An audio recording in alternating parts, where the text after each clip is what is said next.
Well, hello. We too were on a retreat just a couple of weeks ago. How many of you actually have been to Unity Village in Wisconsin?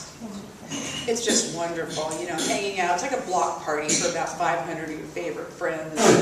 You know, it's just so absolutely beautiful. Unity Village is quite wonderful.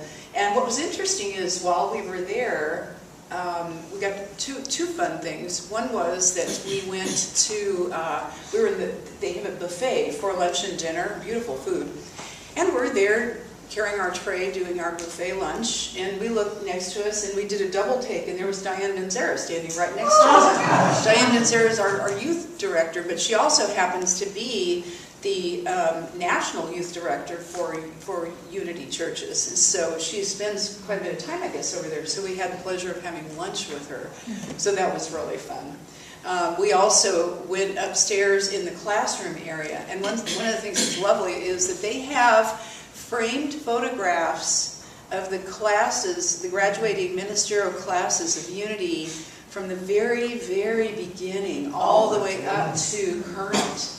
So we spent a little bit of time, and right about 1980, we saw a familiar face.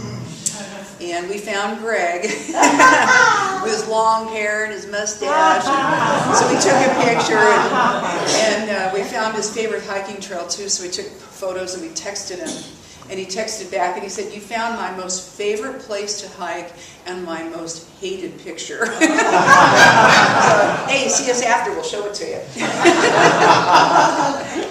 So I'm here today to talk to you about something that I've been wanting to work on myself. I rolled back over on a book that I found, believe it or not, back in the 1980s. And this was kind of early on in my path into New Thought. I was still traveling around. I was a safety supervisor going all over southern to middle California, traveled hundreds of miles a week, you know, and so I did a lot of listening to tapes and, you know, Nightingale Conant motivational tapes, things like that. And I listened to people being interviewed, and a person that I heard interviewed back in the 80s was a man by the name of Shad Helmstetter, and he had written a book called What to Say When You Talk to Yourself. And, you know, it sounds like such almost a banal sort of book, but when he was being interviewed, I was really struck by the fact that he was explaining how, with true simplicity, I literally could change the experience of my life by learning to pay attention to what I was saying and then replace it with something more uplifting. Does this sound familiar to you? It's almost like we all know this. It's almost a preach to the choir in this room, but I think there's so many valuable things that I remembered after seeing this book that I really wanted to kind of bring it back into the room. And it's not just about positive thinking, because what I want to do today in part is be able to talk about this book, but also tie it back into the Unity precepts that we have, so that we can really look at what we're saying at a higher spiritual perspective.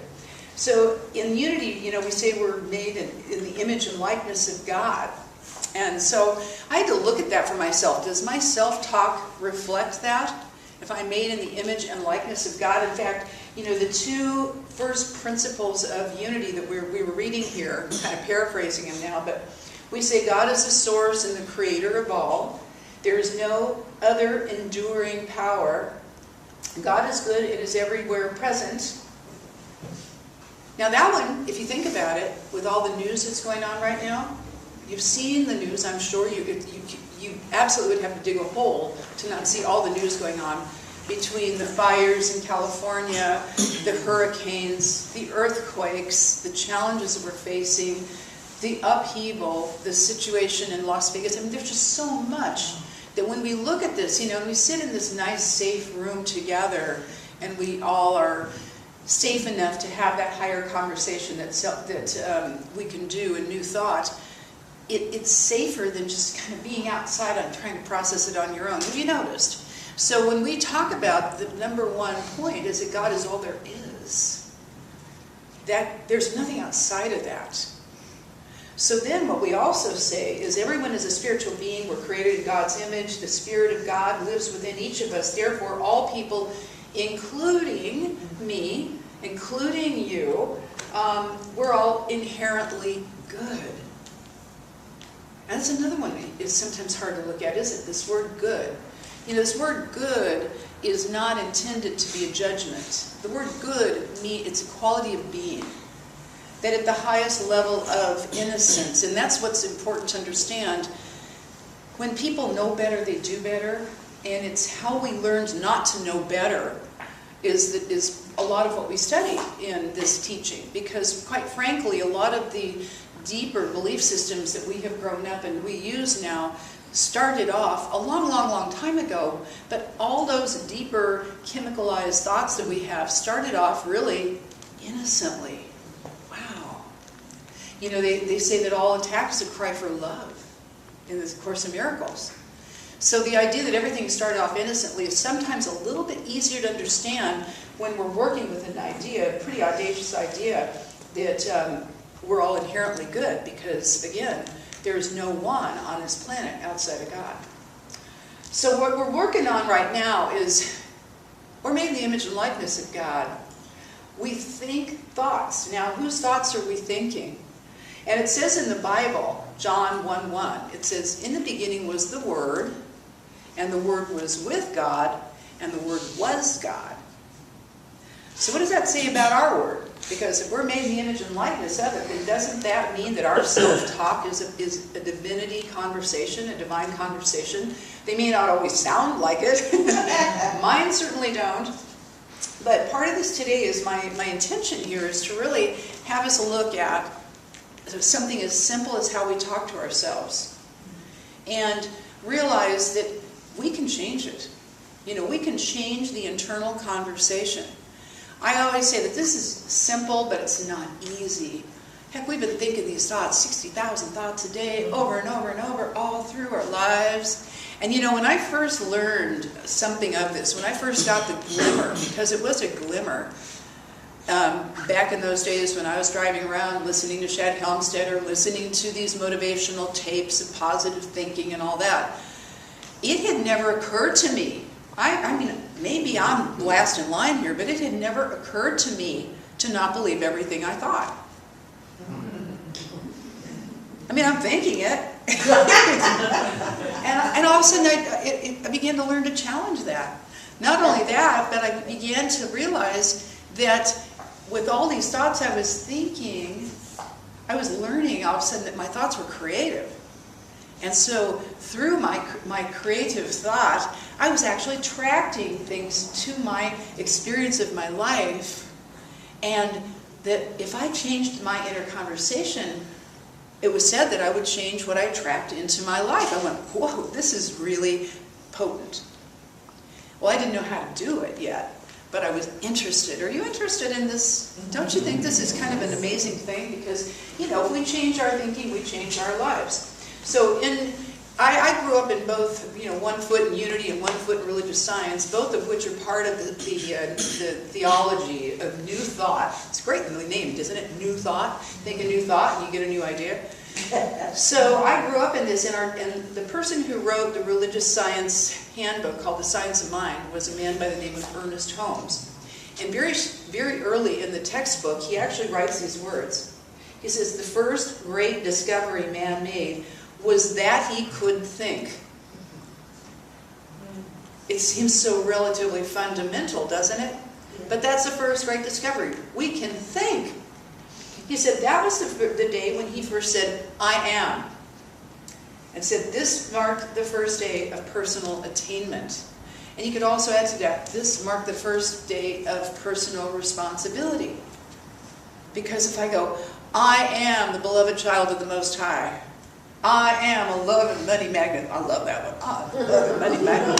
That one I like. I am spirits of the beloved in whom God is well pleased. I mean, I use some of these, don't you? But haven't you always gone, I am sick and tired. I am out of money.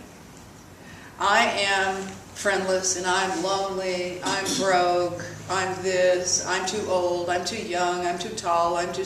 You see what I'm saying? All of that I am is I amage.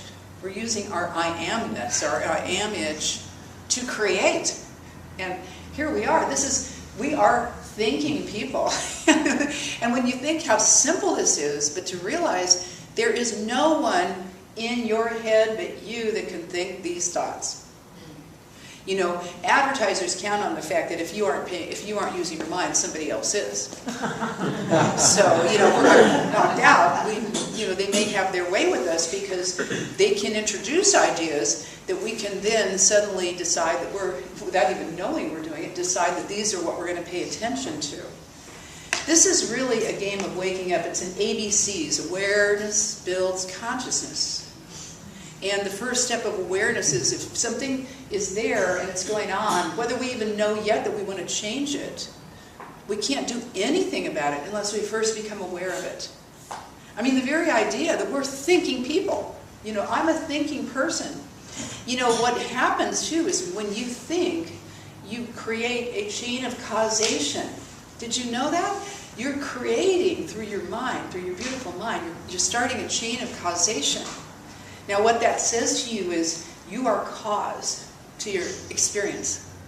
It doesn't necessarily mean that you can change the experience that you're in, but you are cause to how you perceive that experience. You see the difference?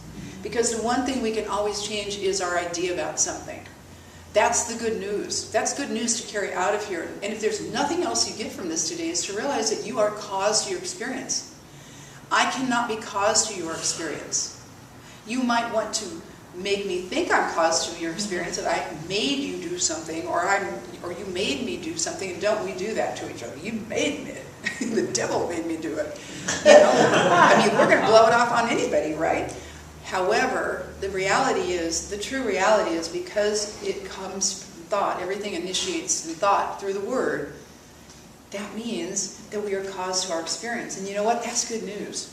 Because that's freedom. And today, our affirmation in the daily word is freedom. So I'm excited about freedom. I'm paying a lot of attention to that. The way this works is, and Jesus taught sowing and reaping, remember? So here's how this works. You sow a thought, sow like sowing a seed. We sow a thought. And from that thought, we reap an action, because we're not talking about a lightweight thought. We're talking about thoughts we really believe, right? So you sow a thought about something, and then you act on it, right? So I sow a thought, I reap an action. Now, I sow an action, I reap a habit. Habits are those things that if we go on doing something over and over again, something even unnatural, will begin by mere familiarity to seem natural and familiar. Same thing with thinking.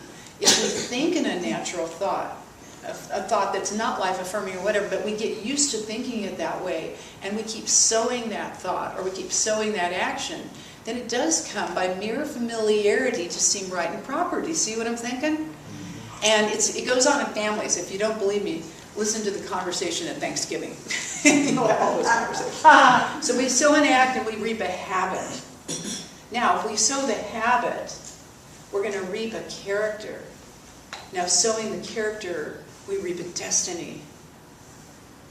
And that's the way we go. So part of this, Greg asked you last week, our minister Greg asked last week, he said, okay, here's the big question. What do you want? Remember, those of you who were here, he said, what do you want? He said, what do you want, what's in the way, and what are you going to do about it? That was the three-part program. So this self-talk is really part of that, because what do I want is a very potent question to ask ourselves. What's in the way is really helpful. You know what I found is in the way a lot of times? My own internal conversation. You know what's really funny, the one thing people can't know is what you're thinking. Have you noticed? People can be smiling at you and looking at you and they're thinking, oh, I gotta get eggs for dinner, I gotta get bread. And they're looking at you like you're paying attention. Well, we can't really tell what's going on in each other's minds, right? But they always say if your thoughts were like a thought bubble and they were outside your head and people could read them, do you think you might do something to edit those sometimes and not want them to be read, right? But those thoughts we're thinking actually are the thing that's creating our destiny. So it follows that if we want to change our destiny, like the tendency of the way our life is going in some direction, that we can go backward. We can go look at what is it I'm heading toward, just like if I was driving down a road. What am I heading toward? Now, do I want to go in that direction? And then if I don't, then I can go back to dealing with the character activities that I'm doing. I can go back to the actions, and ultimately I can lead back to what am I thinking about. We do a lot of the work of Byron Katie, too. Some of you I know do Byron Katie worksheets, and that's a very helpful tool to really be able to introduce the idea to ourselves. Do I really mean, the things I'm telling myself, are they really true, Because I'm telling myself they're true, and when I tell myself they're true, even if they're not really comfortable thoughts I'm having, I can really look at how does it make me feel when I think it like that.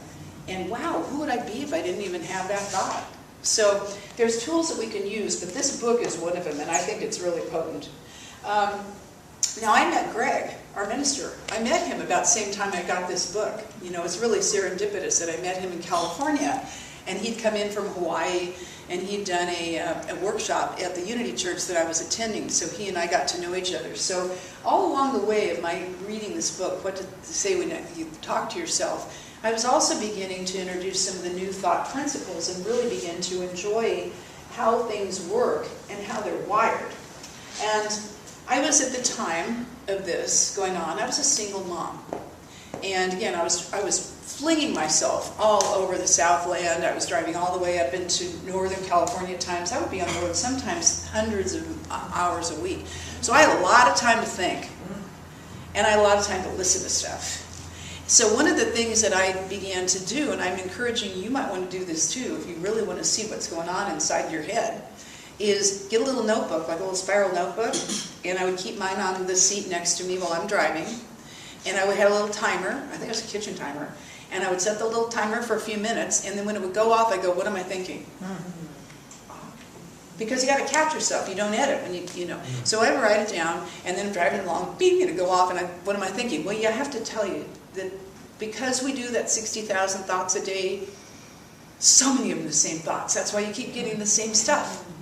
If you always think what you always thought, you always get what you always got.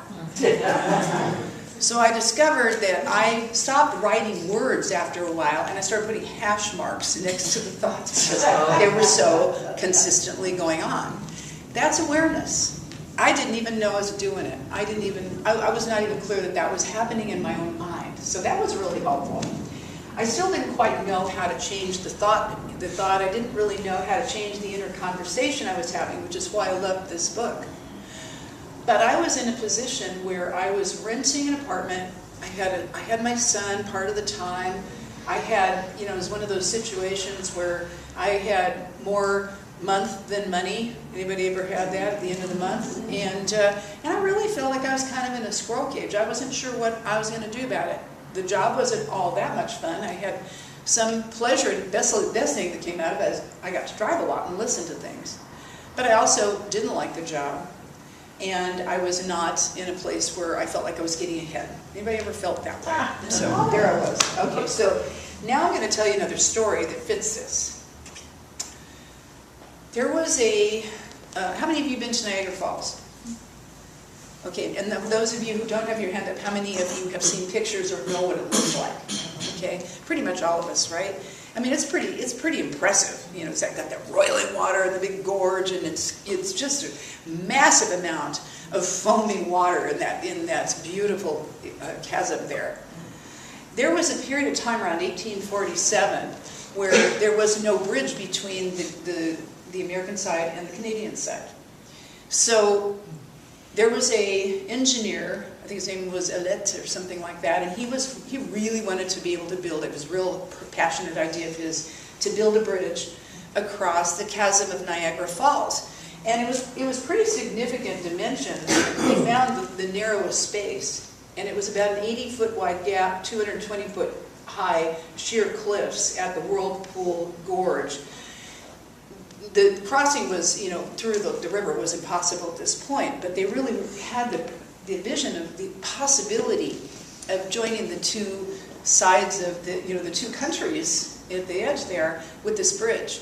Nobody knew what to do. They thought about shooting a bomb, they thought about shooting a torpedo, and nothing engineers could figure out was going to work. So somebody came up with the really audacious idea of flying a kite over the gorge. So they took it to a new level. They made it into a marketing thing that they invited anyone, including children, to fly kites and see who could win a contest to fly a kite over the gorge, over the Niagara Falls. There was a young 15-year-old young guy by the name of Homan, who created a kite and successfully sailed it over to the other side. Unfortunately, it didn't stick. He then had to go all the way around, retrieve the kite, to go all the way back, and he tried it again, and this time it worked. So now they had a kite, one side to the other. They secured them, and then what they did with that is they began to add stronger string and pull it across. And then they pulled strong string, and they pulled it across, and they kept pulling stronger string across. Then they began to pull cable across. Then they began to started cable. The suspension bridge over Niagara Falls started with a kite string. Now, I'm thinking you're probably seeing how this is an analogy. Right? Because we have chasms, don't we, between where we are and what we believe might be possible. Right. You know, those big audacious ideas, even smaller ideas. We sometimes have such a self-talk language. Well, I couldn't possibly do that. How could I possibly this? I'm too old, I'm too young, I'm too thin, I'm too short, I'm too tall. Don't we have those conversations going on sometimes? Yeah, he gives us some examples in this book. Things aren't going very well for me at work, so I can't do that. I just can't seem to communicate with my fill in the blank. Could be anyone you feel like you're having trouble talking to. I have a hard time getting out of bed in the morning. Let's see, today has been a really tough day. I really need to get more exercise someday. I'd like to put more money into savings, but I just don't ever seem to have enough left over to do that. I just wish I had more time. Anybody resonate with any of these? Oh, yeah. Feeling some of those, right? Do you talk to yourself like that? I do.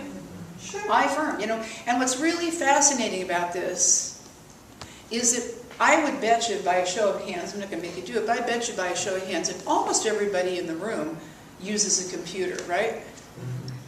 When was the last time you went to your computer, sat down, logged in, and told it what you didn't want? And then hit go. And if you did, what do you think you got? Probably more of what you didn't want, because the computer doesn't hear the I don't have it. Okay? So what we're looking for is some kind of way to have a new thought, right? We're looking for a way to have affirmative ideas in the direction of what we desire. So let me tell you the story of what happened for me.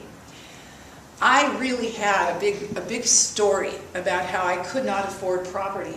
And there I was renting my apartment and, you know, and fixed it up and all that. But I just couldn't see myself. I didn't know how you own property. So like everybody else get a property except me. That whole story was a really good story. I mean, I would tell it to you if you wanted to hear it. So what happened is, as I'm growing my own faith muscle, and that's what we're doing whenever we're challenging ourselves. Faith muscles are just like muscles. You know how you work on them? You work against a weight. So like my weight was the appearance that I couldn't do it. That was the weight of my faith muscle growth that I was working on. But just maybe what they were saying over there changed my thoughts. I might be able to change something, might work. So I'm looking at the newspaper one Saturday morning, and I didn't even usually look at the real estate section, but this particular day I kind of did a little excited look at it, you know, because, you know, other people read the real estate section. I just take a peek. And they had a big ad for the desert properties, probably been east of Los Angeles, up in the high desert.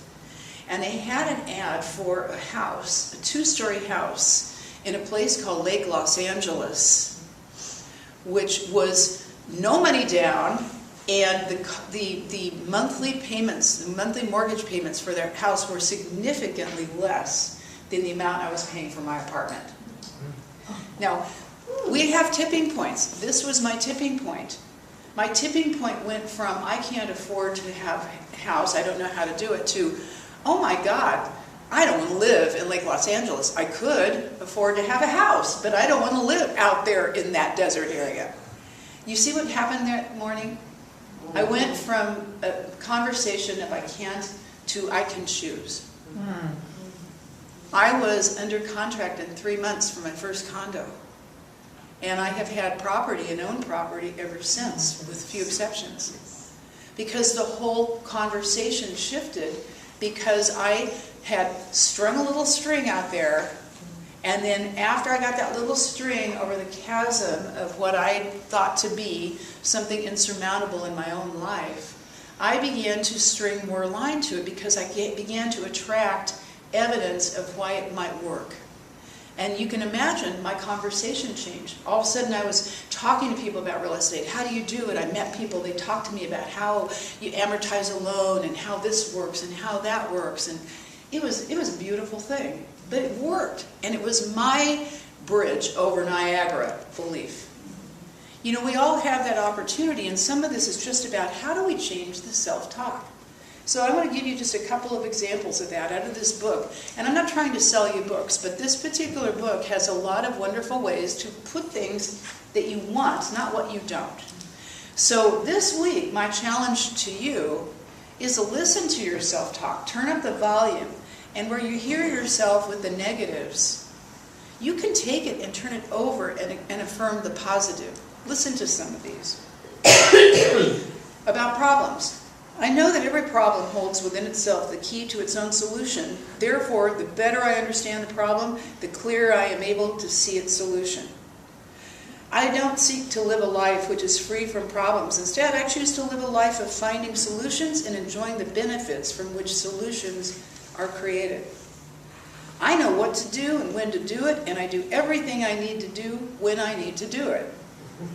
Each day I become more organized and in control of all areas of my life, in my home, at work, in my mind, and in my thoughts, in everything that I do. I have an organized and orderly mind. Because I think in an organized way, I conduct my life in an organized manner. Are you seeing what's happening here? So what I want to be able to do is complete this by sharing with you an interesting fact, and that is this isn't just good stuff. It's not just positive thinking. It's not just spirituality. It's also scientific, because this is about repetition. Bruce Wilson is a cellular biologist. A lot of you have heard of him. And he says, this can't be just sticky notes on the mirror. This has to be felt and experienced. This can be difficult if we're experiencing a great contrast in the thing we want. But even if it looks like different than in your current life, repetition works if we can harness the ability to bring ourselves into a feeling space connected to the end result, just like that line across the Niagara Falls, to the end result of what we really want. Motion creates emotion, and weaving movement and feeling together is one of the best ways to build the energy of a vision. So let's end with an affirmation that was in our daily word today. It's perfect. It's just how to talk to yourself. The affirmation, and I'm going to say it and I want you to repeat it after me. I am free. I am free. I am unlimited. I am unlimited. There are no ties that bind me. There are no ties that bind me. Isn't that awesome? That was in daily word today. So let me conclude and just read you the last words from the book, what to say when you talk to yourself. He wrote, you are everything that is. Your thoughts, your life, your dreams come true. You are everything you choose to be. You are as unlimited as the limitless universe. And that's the truth about you, and that's the truth about me, and that's the way it really is. Namaste. This daily bread today, God, I know I am provided for in every way, because the one mind, the one spirit, the one life surrounds me, infuses me, expresses through me, in me, and around me in every way. God is all there is. So in this knowingness that God is all there is, I accept and know that I am one with Spirit. And we each know that for ourselves this morning, that I am one with the intelligence of the universe, the life, the love, the power, the peace, the beauty, the joy. peace of God, the peace that passeth all understanding, is expressing through me this morning. The I am that I am, that is so uniquely special and wonderful to me and to each and every one of us.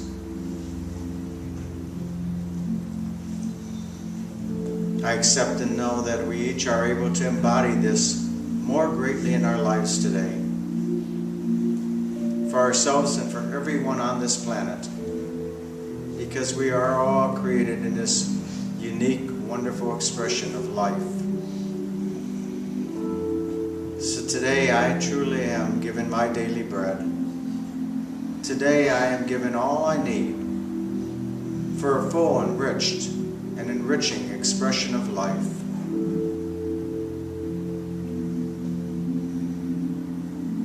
My body expresses as radiant health in every way.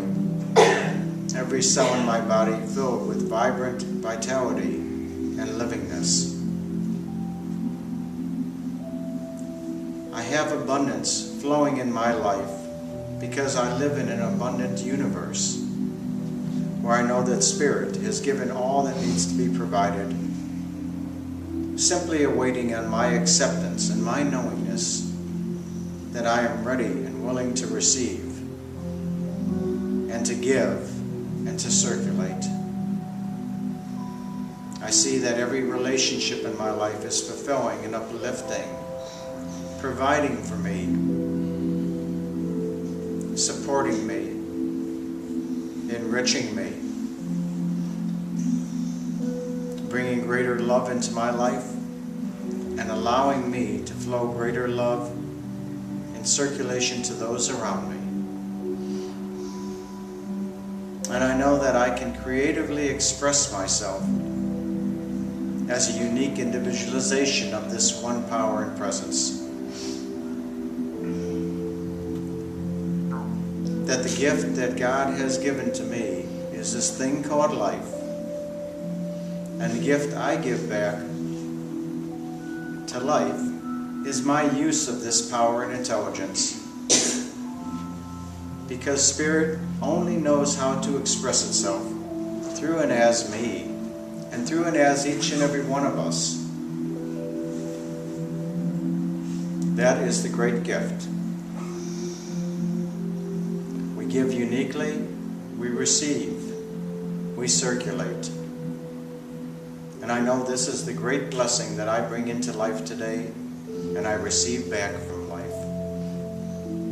So I am so grateful for this thing called life. I am so grateful for all the blessings that I receive and give today.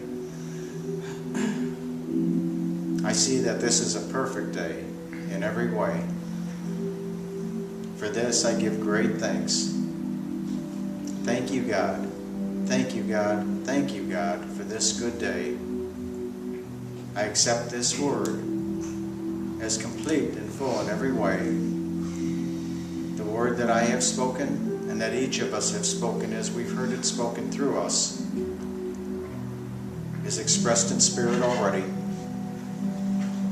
I release it right here and right now, knowing it is complete and fulfilled by saying, and so it is. Amen. Well, now is the time we get to enter into a place of what we call conscious giving and our offering. And could I ask our ushers to come forward, please? And I'd like to